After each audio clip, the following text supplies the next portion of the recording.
कृषी मंत्री माणिकराव कोकाटेंना नाशिक जिल्हा न्यायालयानं दणका दिलेला आहे। कोकाटेंना 2 वर्षांची शिक्षा सुनावण्यात आली।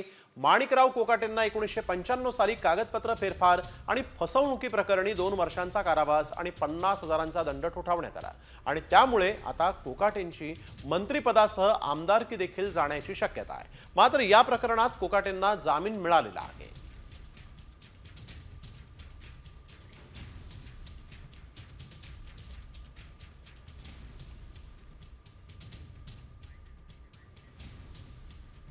विश्वनाथ भास्कर पाटील हे ॲडिशनल कलेक्टर होते ULCचे। महाराष्ट्र शासनातर्फे त्यांनी फिर्याद दाखल केली होती।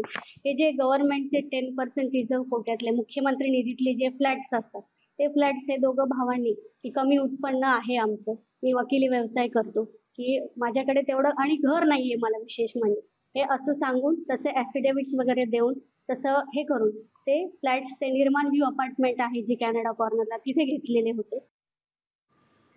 तर ग्राफिक्सच्या माध्यमातून एक नजर टाकूयात हे प्रकरण नेमकं काय होतं त्यावर। 1995 मध्ये उत्पन्नाच्या कागदपत्रांमध्ये फेरफार करून फसवणुकीचं हे सगळं प्रकरण आहे। कमी उत्पन्न दाखवून मुख्यमंत्र्यांच्या 10% कोट्यातून घर मिळवलं। तत्कालीन अपर जिल्हाधिकाऱ्यांकडून उत्पन्नाबाबत चौकशी झाली। चौकशीमध्ये गैरप्रकार आढळल्यानं 1997 मध्ये कोकाटेंच्या विरोधात गुन्हा दाखल झाला। कोकाटे त्यांचे भाऊ दोषी असल्याचा नाशिक जिल्हा न्यायालयाचा निकाल आलेला आहे। 2 वर्षांचा कारावास आणि 50,000चा दंड त्यांना ठोठावण्यात आला आहे। तर कोकाटेंपुढे आता नेमके काय पर्याय आहेत ते देखील पाहूयात ग्राफिक्सच्या माध्यमातून।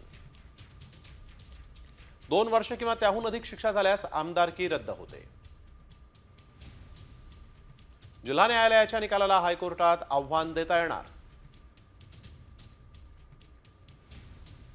हायकोर्टानं शिक्षेला स्थगिती न दिल्यास सुप्रीम कोर्टाचा पर्याय कोकाटेंपुढे आहे। सुप्रीम कोर्टानं निर्णय कायम ठेवला तर मात्र त्यांची आमदारकी रद्द होणार।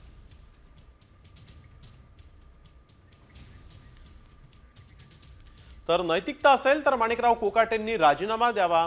माजी खासदार विनायक राऊत यांनी तशी मागणी केलेली आहे। मुख्यमंत्री फडणवीसांनी कोकाटेंचा राजीनामा घ्यावा असं देखील यावेळेस ठाकरे गटाच्या उपनेत्या सुषमा अंधारेंनी म्हटलेलं आहे।